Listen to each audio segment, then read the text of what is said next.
How's it going, everybody? Today we're going to talk about insecurities and how insecurities play a pivotal role in our social anxiety and what we can do to come to terms with our insecurities so they are no longer controlling us. Now, before I begin today, I do want to let you know that the course is pretty much ready. I apologize once again. It is being moved back a couple more days. It will be here Monday for sure. But because it's taken me so long, and I know a lot of you have been waiting for it, I want to give you the opportunity. You can order it pre-sale. So if you order it before Monday, you will get 25% off guaranteed. Okay. If you wait till Monday, it'll be the full price, which is $147.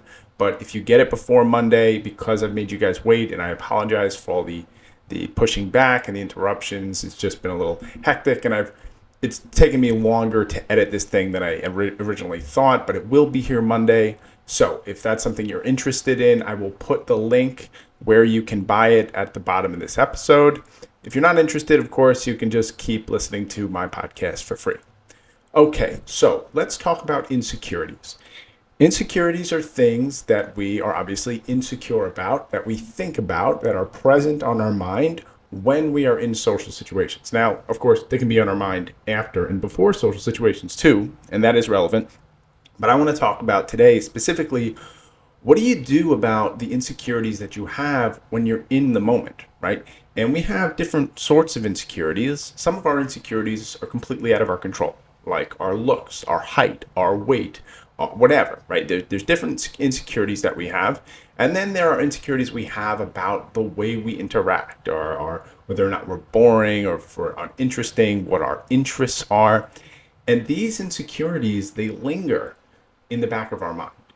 And we're trying to protect ourselves. Oftentimes, when we are insecure about something, we don't want people to know that we are insecure. We're afraid that they're going to make a judgment. We're afraid they might make fun of us. Maybe we've been made fun of this thing in the past. So I'm going to talk about how to come to terms with these things so that these things no longer haunt you. So that when you're in a social situation, you don't have to think about your insecurities and you can just be present. Okay, the first type of insecurity I want to talk about is the insecurity that is out of your control. Okay, and these insecurities can be very damaging because the very fact that they're in our control. We want to control them but we can't. So what do these look like? I would say these would include your height, your look, maybe your hair, maybe your skin color, maybe your face, your facial structure, all these things that there's nothing we can do about it. But unfortunately, in the world, in society, people judge you. First thing I want to get out of hand right away is that people will judge you. A lot of times therapists will try to convince people that no one's really judging you because of how you look, or because you're really short, because you're really tall, or because you're overweight, or because of whatever the thing is that you're insecure about. The truth is that that's not true. People do judge. Unfortunately, people do judge. But the thing is, that only affects us if it matters to us, if we allow it to affect us. And obviously, it's easier said than done. There are certain things that have been drilled into us since we were younger that society makes a big stink about, even though they're really not that big of a deal. And so we feel like we have to watch out for these things. And you see this even with people who are, let's say, super successful, right? You see this with celebrities constantly getting facial reconstruction or getting work done because they feel insecure about how they look. And it's understandable because there's this constant pressure to look a certain way. So let's talk about these insecurities first, these sort of the looks, the look insecurities. The first thing you have to understand about this is that obviously there's nothing you can really do about them, right? Now, obviously there are some things, right? I mean, if maybe you're insecure about your weight or your body composition, you could work on that. You could go to the gym.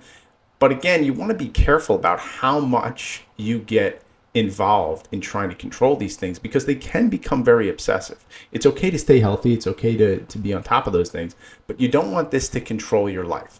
Okay. And then there are other things that are just totally out of your control, right? What your face looks like, how tall you are, how short you are. For men, they're maybe feeling insecure that you're too short. For women, maybe you're insecure that you're too tall. All these things. Number one is we just have to accept. This is radical acceptance. We've talked about this before. You are what you are. You look like what you look like. Okay? So you, number one, have to get comfortable with what that looks like. And that might require you taking a better look at yourself. Look at yourself. A lot of times when we are insecure, we become anxious just looking at ourselves. Some people will be afraid of looking into the mirror. Now, I don't want to talk too much about if you have severe body dysmorphia, because I'm not an expert on that. If you feel like you might have severe body dysmorphia, you might want to get that checked out for that. I'm talking about just general feeling of unease around your looks, and this is constantly on your mind. So you want to get comfortable with what you look like, whatever stage you are. Even if you're someone who, you want to start working out, maybe you've started to work out, but you're not really seeing the results yet. And you're hoping in the back of your mind, if I look really good, then I'll feel better about myself. But you want to be careful about that trap, because I think that is a trap. Because I think for a lot of people, yes, sometimes that can work, but for a lot of people, it just leads to obsession. They're the people who go to the gym 8 times a week and work out 25 hours a day. Okay, these are the people who nothing is ever good enough. And so they just work out, and no amount of changing their looks actually makes them feel good inside. So you have to understand that this is something you have to come to terms with. So sometimes this is a matter of like looking at yourself in the mirror, taking pictures of yourself when it's not the most flattering. Okay, getting more comfortable of yourself, seeing yourself when you're not at your best, learning to accept your flaws, and learning to appreciate the things that you do like about yourself. Because when we're in this negative state, we're hyper focused on all the negative, and we always forget about what looks good. And at the end of the day, we should be more concerned with presenting ourselves in the best way that we can than we should about actually modifying what we look like.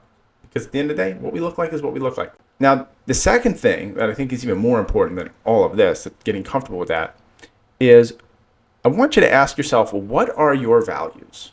What is important to you? Because yes, there are going to be people who are going to look at you, and because of whatever judgment they make, are going to decide, I don't like that person because they're too short, or they're too this, or they're too that. That's just a reality, right? There are people who will judge you for that. So I want you to ask yourself, well, what do you think about that? What do you think about people who are that judgmental? What do you think about people who are that surface level? I don't know about you, but if I had a friend and we were hanging out and every person that passed, they made a comment about what the person looked like in a derogatory way, I wouldn't be their friend anymore. Now, that's just me. I don't know. Maybe you would be. Maybe you're okay with people being judgmental. That's fine. But I want you to really ask yourself, like, what do you think about people who essentially bully? This is what we're talking about. We're talking about bullying. And I think if you really thought about it, you'd say to yourself, I don't like it. I think it's mean. I think it's not right, especially judging people for things that they can't even control. And a lot of these things are socially constructed to begin with. So we need to understand that, yeah, we can't change other people's opinion, but we can hold firm in our opinion, right? So if someone judges me for how I look, and when I was younger, I've talked about this before, I was very insecure about how skinny I was. I was very, very skinny when I was younger, and I was tall, so I was like lanky and skinny, and I felt that was not a very masculine look, so I was very insecure about how scrawny I looked. And so I would, in the summer, for example, I would wear long sleeve shirts because I didn't want people to see how skinny my arms were. Right. So these sorts of things are things that we might do to cover up the fact that we're insecure about something. So we have to ask ourselves, well, what do we think about people who bully? If the answer is we don't like bullies, then guess what? We don't feed into the bully. Okay. This means that we don't have to change anything. Okay. The problem isn't that you're to whatever you're insecure about. The problem is that these people are bullies. We don't respond to bullies. And the best news is, we don't need these people in our life. We're not trying to make friends with bullies. I have no interest in having these people in my life. Okay? And I'd imagine you don't either. But when you feel really anxious, sometimes it feels like, hey, if I don't acquiesce to what other people want, I'll never make friends. But that's not true. That's not true at all, actually. If you put yourself out there enough, what will happen is you'll find the people who are judgmental and who are not pleasant to be around, and then you will find the people who are accepting and embracing and easy to be around. It's not difficult to be around.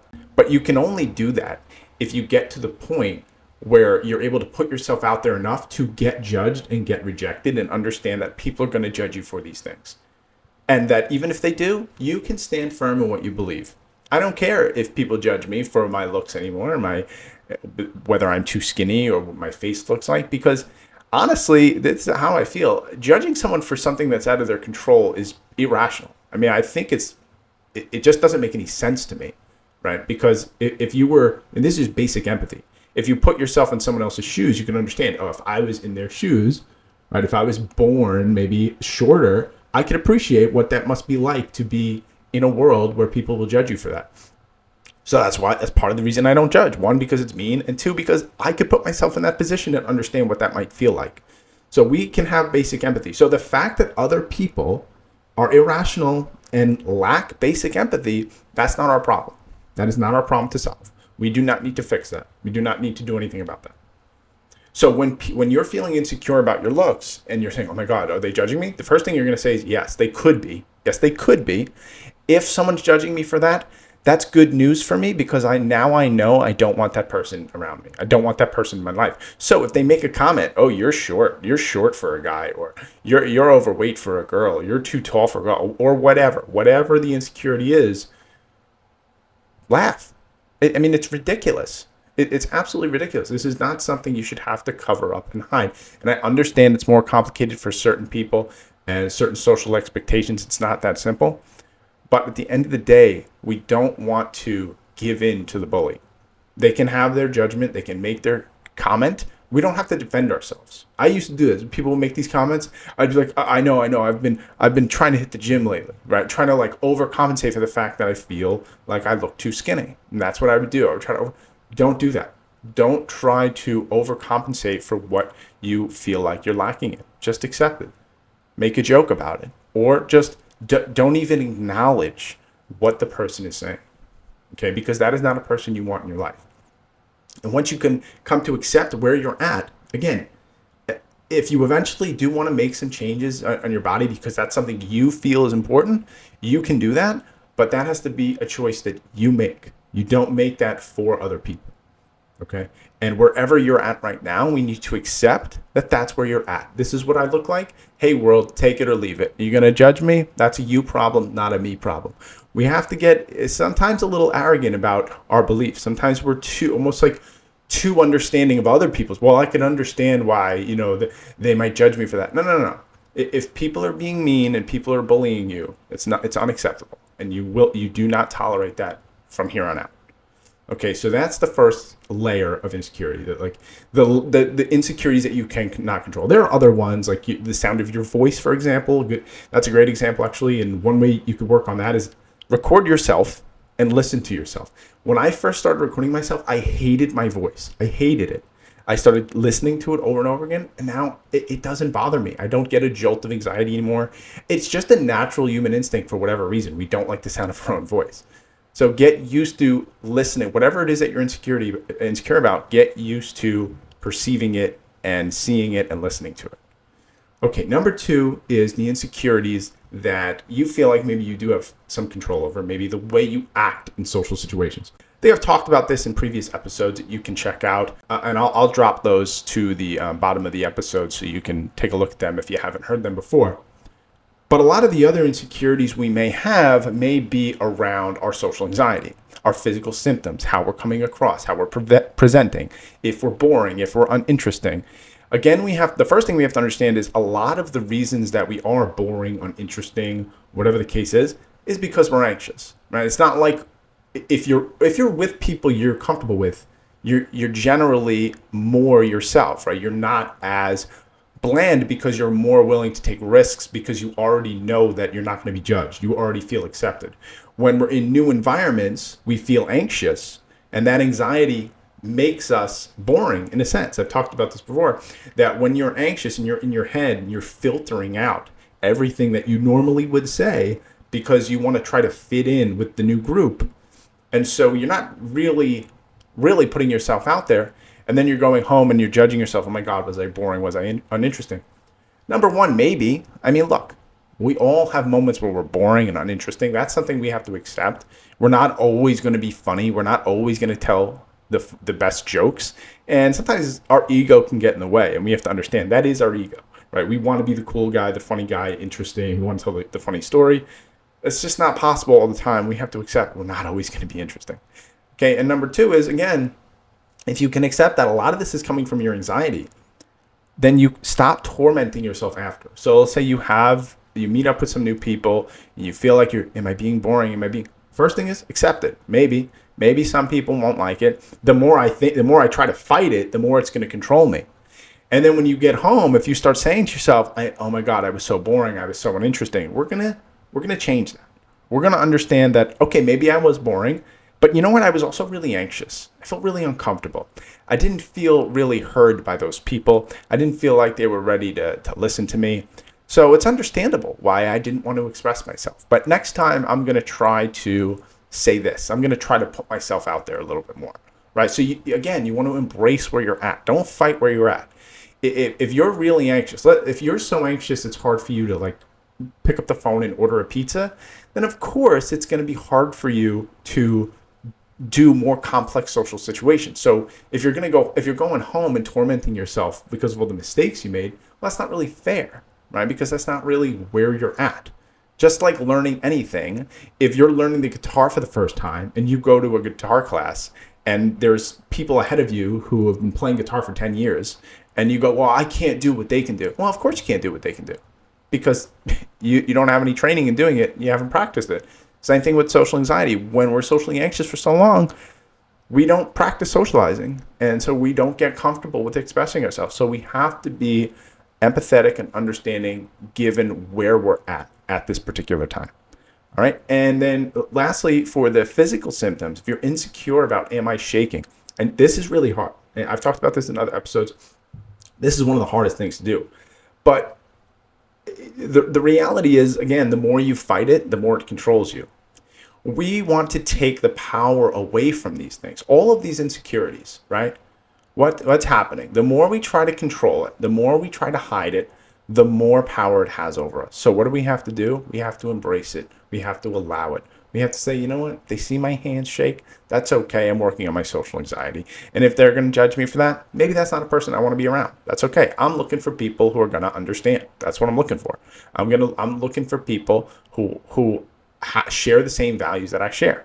I don't go around judging people for the things that they do. I try not to. We all judge sometimes, but I try not to judge people. So people are going to be judgmental. That's okay. That's okay because those aren't people I'm interested in. Okay, we're going to learn to come to embrace our physical symptoms. Sometimes you're going to blush. And no, people can make comments. You don't defend it. Don't say, oh my God, I know, I don't know what's wrong with my face. Don't defend it. Don't defend it. Just say, yeah, sometimes I blush. We learn to embrace these things. They become just a part of who we are instead of all of who we are.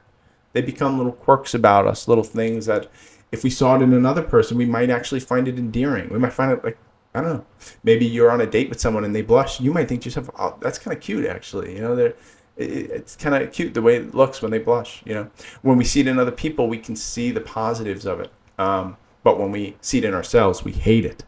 It's the same thing with shaking, right? You see someone maybe giving a speech and they're shaking. If you see it in someone else, you might say, wow, I give them a lot of credit because that's really hard to do. Like they're physically shaking and they're trying to get through this.